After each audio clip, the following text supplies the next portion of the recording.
Okay, kasama natin si Sir Ronnie Constantino dito sa Di Constantino Farm Corporation, isang TESDA school.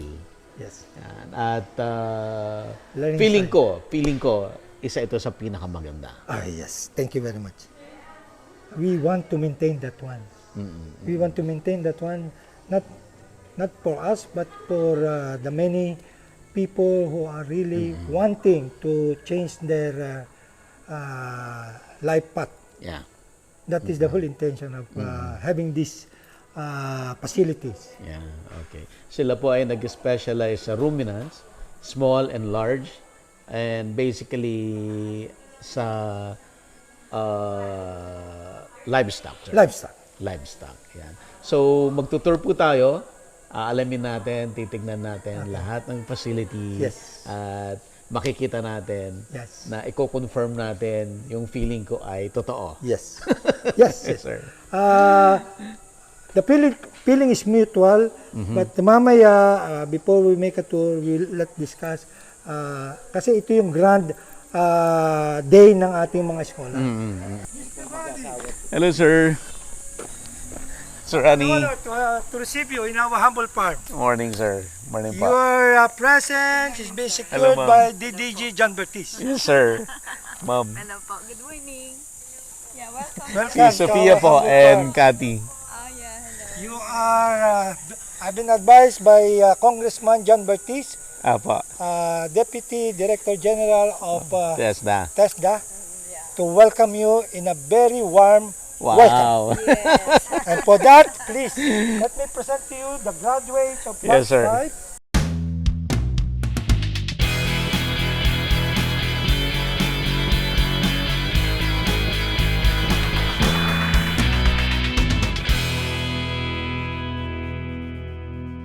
Available na po ang agribusiness merch sa Shopee. Ang link nasa description box.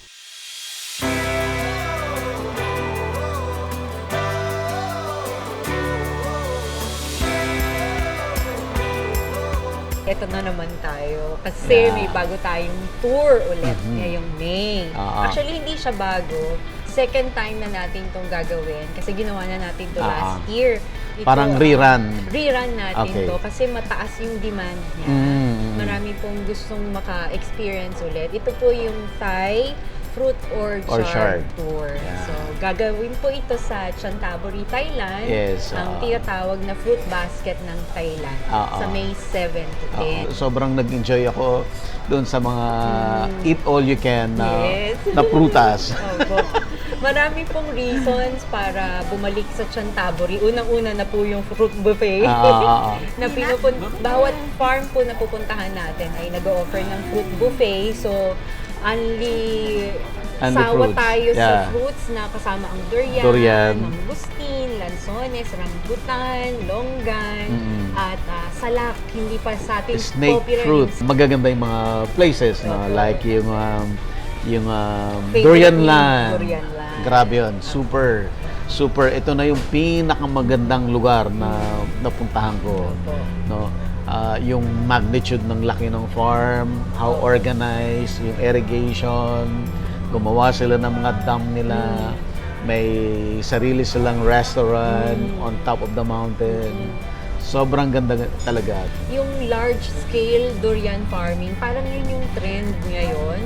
Yung talagang malakihan. Malakihan dahil talaga. Napakalaki po ng demand Yeah. ng China for durian. So, kahit po sa Malaysia, kahit sa Vietnam, ito po ang trend talagang malakihan na plantation ng durian.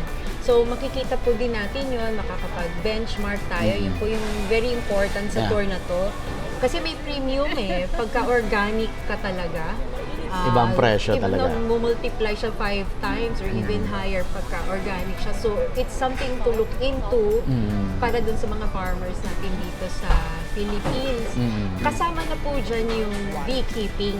Yeah. Kasi para maging organic siya. So, kumusta ma'am? Ano yung update doon sa sa export, kaya ba ng Pilipinas pasukin ng export? Doon nag-start na tayo, but masyado pa rin maliit, no? Kulang, parang more than 80% pa yung kakulangan natin sa supply.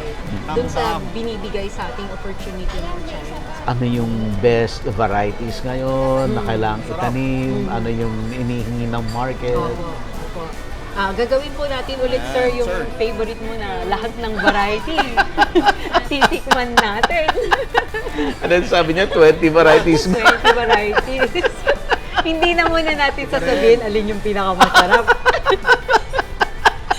Para hulaan nila. Hulaan na lang.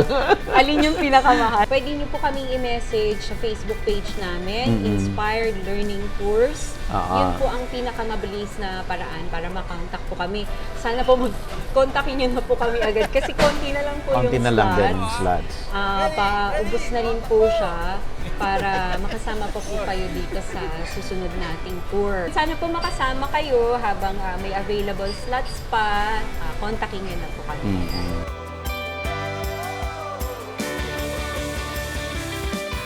Yes, sir. This is the graduate of batch Hello 5. po. They are coming from different Hello, places, as far as Hello Iloilo, po. Wow. Bicol, Mindoro. That is the reason why the advocacy of John Bertizo happened to be my tito and my boss when I was overseas working in Saudi Arabia. We were together. We were together. I've been an OFW for 33 years. Wow. And part of my advocacy is to support his House bill in Congress. So, kaya ang aming drive is to spread the scholarship nationwide. Kaya no limit. From Iloilo, Bicol, Mindoro, Visaya, Cavite, they are here. Wow. And in fact, what you see is their achievement. They are not here to learn only daily. They are here to establish a farm. A farm that can be used abroad. So I'm very pleased to Hello. introduce you Hello, to them. sir. Hello po. Jay, Philip, Hello. John Alexis Jan. is a OFW sea-base. Seafarer. Can you imagine that? Seafarer. Kenneth. Kenneth is heading now to New Zealand. Wow. Just waiting for this NC2. Jo Marie. Chowry. Isagani. Came from as far as Iloilo. From Leyte. Leyte. Roger. Hello, Roger is also a Marino. Mm. Kasi yung chairman ng Marino, Marino TV, I was invited during pandemic. Nung pandemic kasi, lahat ng mga seafarer na stranded dito sa Yes, sir. Pilipinas. And the only thing that they can do is to engage in my farm. Kasi we provide all free. Seminar. Now with Tito John in TESDA and our advocacy, we could provide scholarship in national level 2. Roger. Spencer from Laguna. Raymond from Caviteño. Anthony from Mindoro. Used to be a sendero. And now he is here to revive the property in Mindoro. Kasi aside from being a TESDA school, we are also a learning site for agriculture under ATI. Yes. So this is a combined program that we could provide to all our citizens. Yes, sir. Yuri, one of the finest art director. You will see he's produced mamaya. Wow. Artist, ha? Yes. Kenneth is also heading now to New Zealand, just waiting for the NC2 to get over. Oliver, one of the finest also. Sandro, Caviteño. Lando. Hello.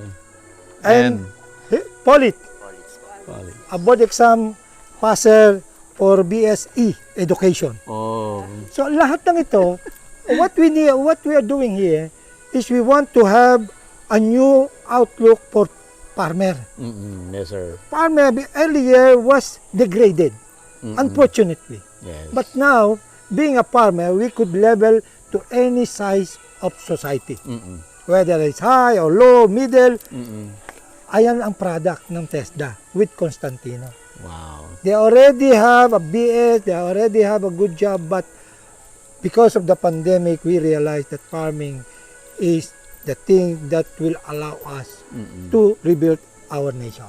Yes, Mr. Barry, your presence here is being empowered by my tito. That's why we will take this opportunity for you to witness this. This is being built by him, Yeah. through me. Oh. Yeah, please. Sige, sir. Again, it is my honor to present to you our qualification. We cannot start here unless being the Constantino Farm is a corporation, a well-registered SEC company. On top of that one, we are also registered as a TESDA Farm School. Okay, sir. We are the first one to be reissued for 5 years until 2028. As a farm school, ito yung animal production na ginagawa natin. Oh.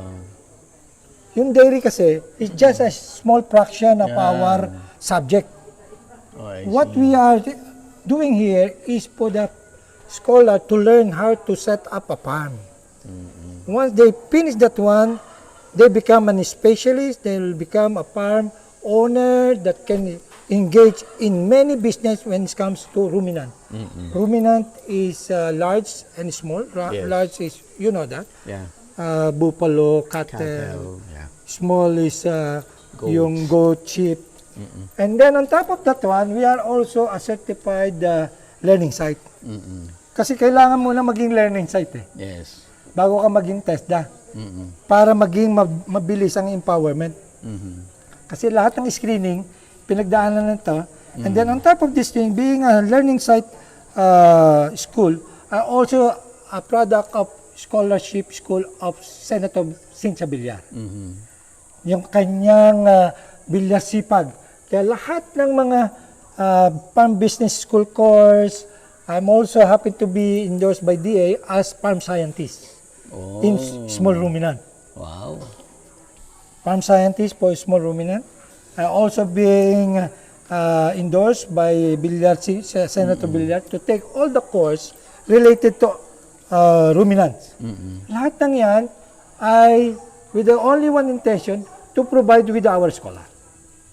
So that when they graduate today, nobody can question their capability, especially when they go abroad. So, eto, sila ang batch 5. Pang-fifth na sila. Ito yung aking, they are 23. Out of 25, kasi 25 lang ang scholar na allowed per batch. So, we already got 25. Yung dalawa, if you ask, what happened to the two? Yung dalawa, nakapag-abroad agad. Can you imagine that? Nakapag-abroad agad. So, we are happy for them. Sila yung 5th batch. Okay. Sir, gaano kahaba yung ano nila, yung training nila? 39 days. Wow. 39 days. Now is 39 days. But used to be, itong batch 1 to 4, 39 days for animal production plus 3 days entrepreneurship.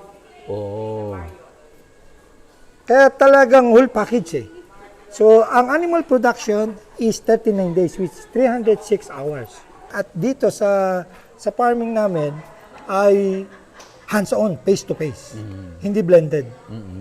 Kaya talagang the moment you finish here, now itong aking mga scholar, makikita niyo yung kanilang report, video presentation, kanilang mga achievement report, kung ano na-accomplish nila in 39 days. So 39 days, Monday to Saturday, 8 hours a day. Lahat sila ay naka-in-house dito. Wow. Yes.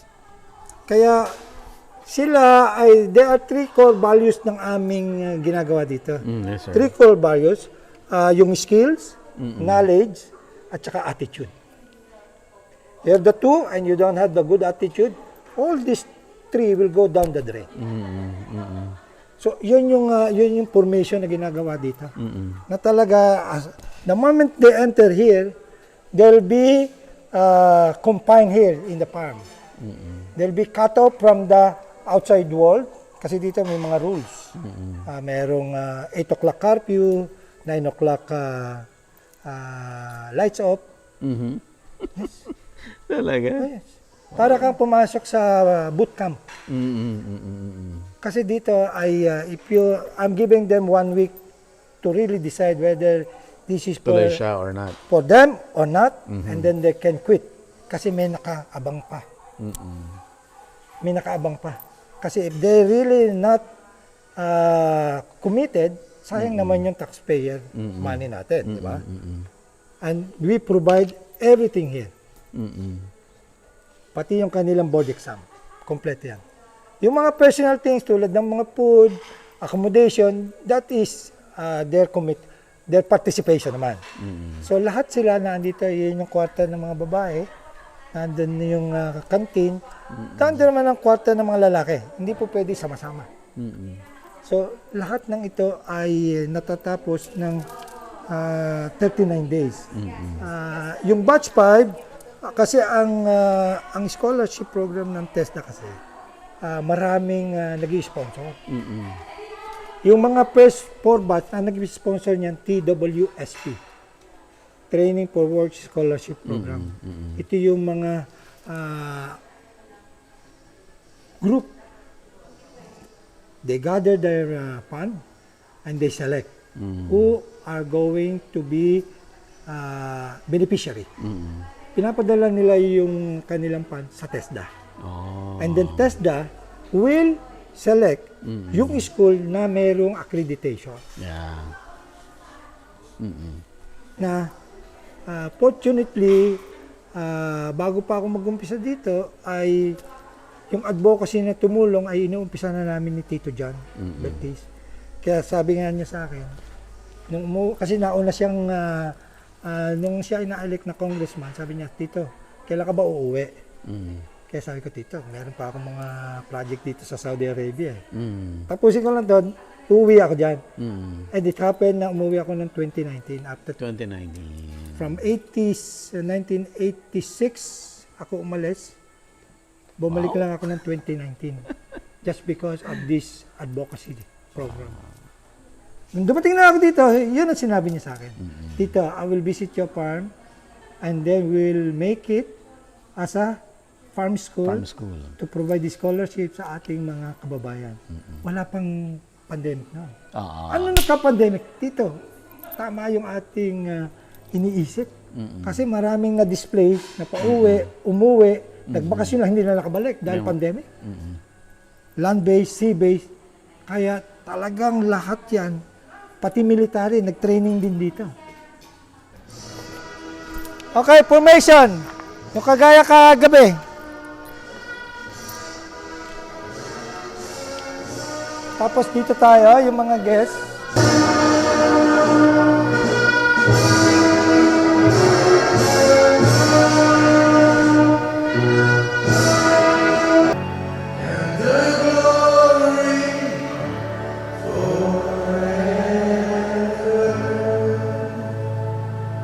Good morning, scholar!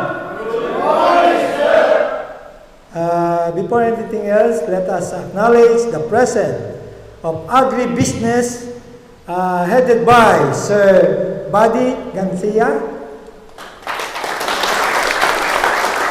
With us also, ang ating nagbabalik na talagang ever supportive na CUNAS Professor 2 TESDA representative at selected by Tito John, Congressman, Deputy Director General from TESDA, Ma'am Maria.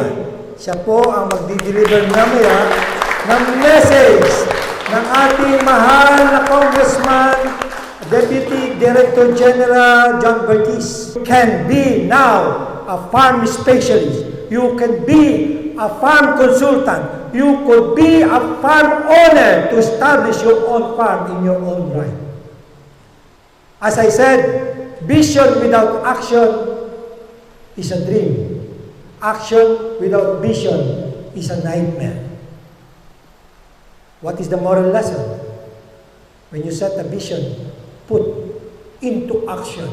Lahat ng natutunan nyo dito sa The Constantino Farm, put now into action.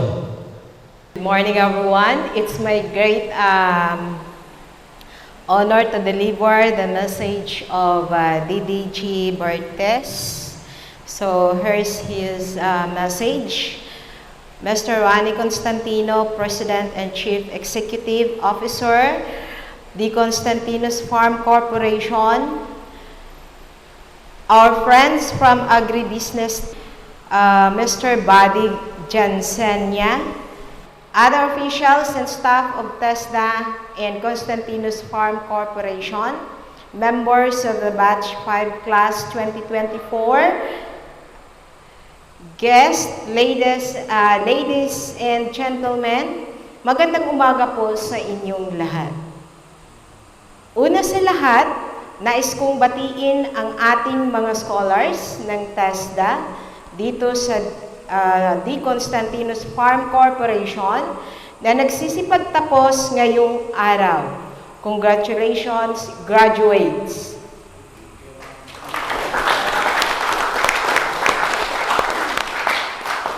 We are all very glad and proud to know that you were able to satisfactorily finish the requirements of your course, Animal Production Ruminants NC2.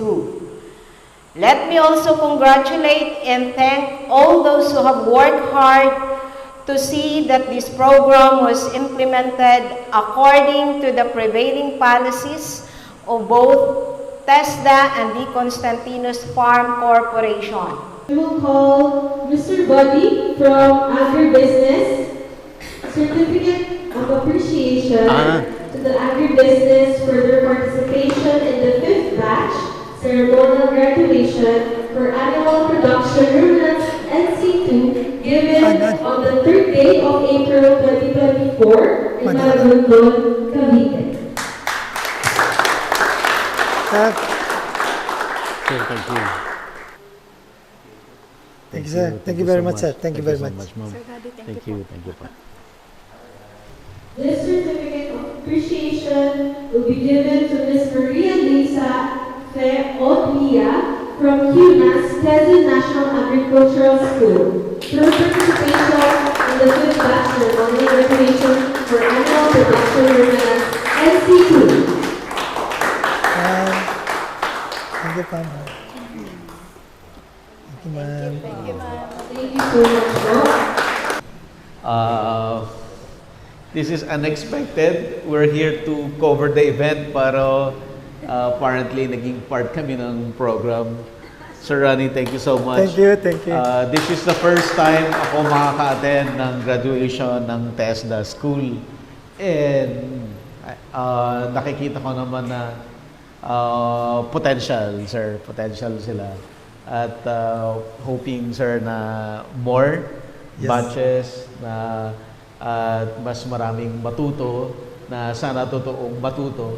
Yung pinag-uusapan namin ni Sir Rani kanina, it's not just for the certificate, but talagang matuto at may apply at magamit para maging harap buhay. Thank you, sir. Thank you, sir. Thank you, sir. Thank you very much, sir. Most industrious in farm general maintenance goes to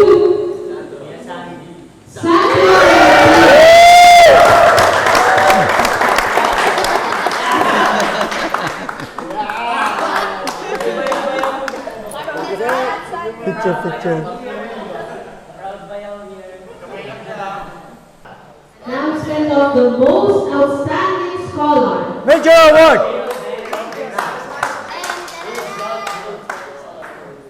Antonio Noa III.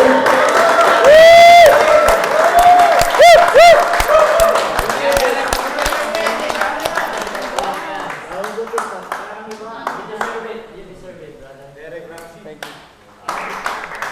Okay, and the last but not the least, most outstanding scholar again goes to Anna Rose. Not only one, but two.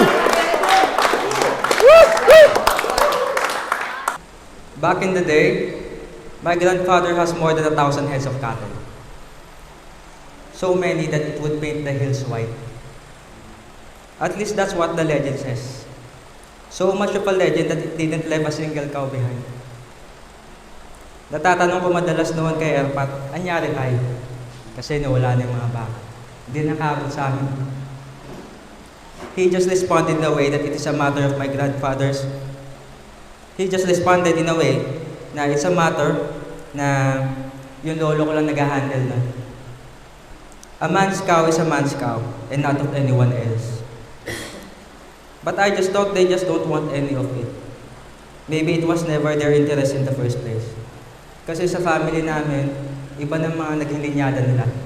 So halos wala nang nag-interest doon. Kasi kung ako yun, those cattle will still see the light of today. Pagyayabang ko sa sarili. Until my father gifted me my first goat nung nag-birthday ako. Hindi ko lang matandaan kung kailang birthday ko yun, pero around 2018 nata.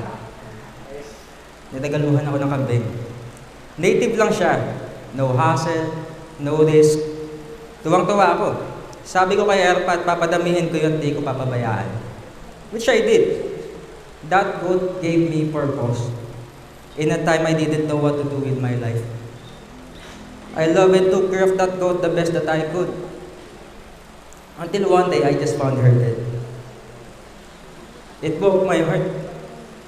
Umiyak ako nun, unang kambing ko. Nagalit ako sa sarili. I said, I'm gonna do better. I'm gonna do better. Nag-alaga ulit ako. Dadami, and then some of them will die again. In another different kind of way, every time. Sa paiba-ibang uri ng pagkamatay. Iba-ibang sakit. Sa panahon that I know in myself, I'm doing best naman. Pero wala, namamatayan pa rin ako. That's when I figure out na kung sakali man pala, kahit na naiwanan kami ng baka ng lolo, my grandfather's cow would perish in my own hands as well. Itong kambing nga lang, namamatayan ako eh. Ano pa kaya pag baka na? It would ruin you not just emotionally but financially. Turns out you need to first have the necessary skills and knowledge before you try to handle anything. Especially something of worth and with life. That's when I see the necessity to study, to learn more, to get better and take care of your livestock and know what to do when shit hits the farm. Madami ako nakatay sa mga alaga ko kasi di naman sa amin basta nililibing eh. As long as it is considered still as good meat, kinakatay namin. It hurts me to butcher your own goat. It hurts me. But I have to. And each time I learn something, pinag-aaralan ko kung ano naging problema, their anatomy. Each one of them taught me something. Something that would benefit what's left of the herd. Di lang siguro 10 alaga nakatay ko maliban pa sa mga pakatay sa akin. Bago ko nalaman ang kahalagahan ng kaalaman, bago ko pang hawakan ng isang bagay. This is where government programs such as this and schools like this comes into place. You can bypass all the hurt by knowing and preventing what to do before it even takes place. These programs formally prepares us how to handle situations when it eventually reaches our hands. So thank you, Sir Rani. You have trained us more than enough to handle even the worst of workplace scenarios. You have trained us well. And it has been an honor to have been trained by you. I want to thank TESDAC and all the personnel and officials that comes with it. You are all doing our country a favor, one Filipino at a time, by elevating us in all aspects of field and industry. But moreover, to my fellow scholars, I wouldn't survive this endeavor without you around. Naging lakas natin ang isa't isa. Naging tawa ko ang mga tawa niyo. And I have been strong in your company.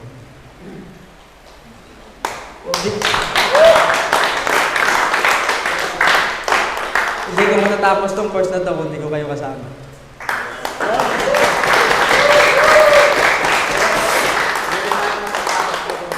Once again, thank you.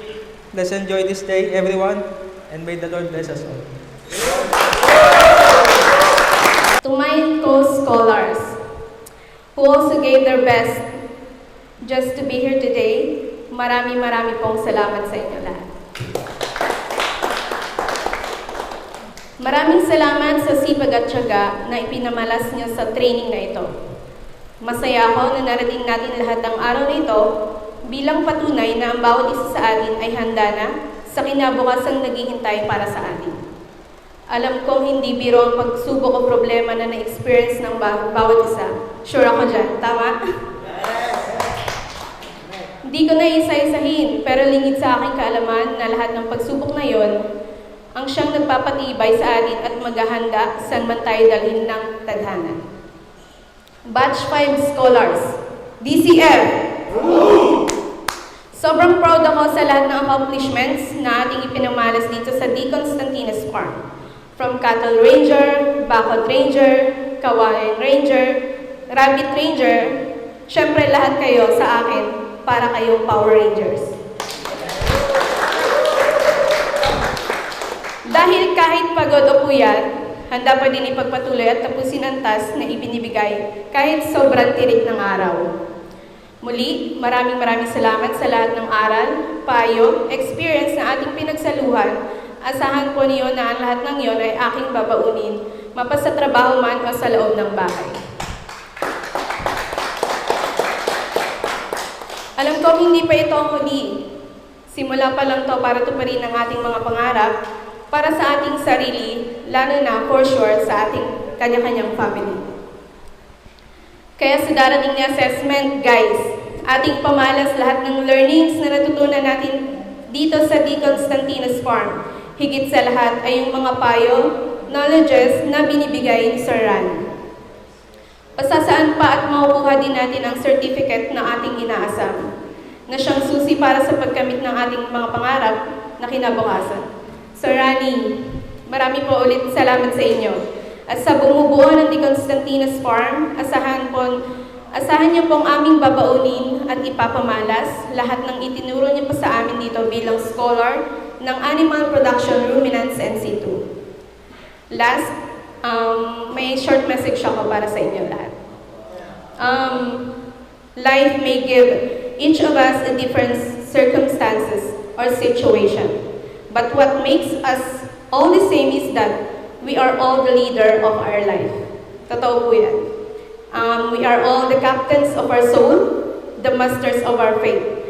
And I believe that all of us have our own destinies to write and stories to share.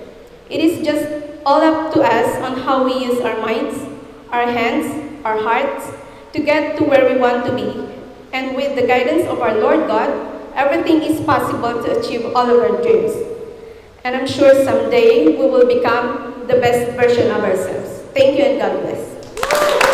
Ang part 2 natin ay farm tour. Na ipa-farm tour natin ang ating team from agribusiness. Alright?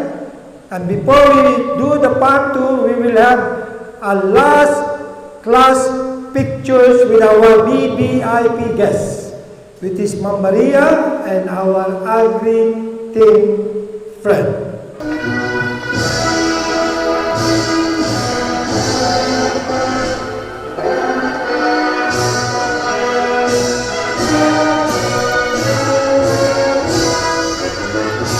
DCF!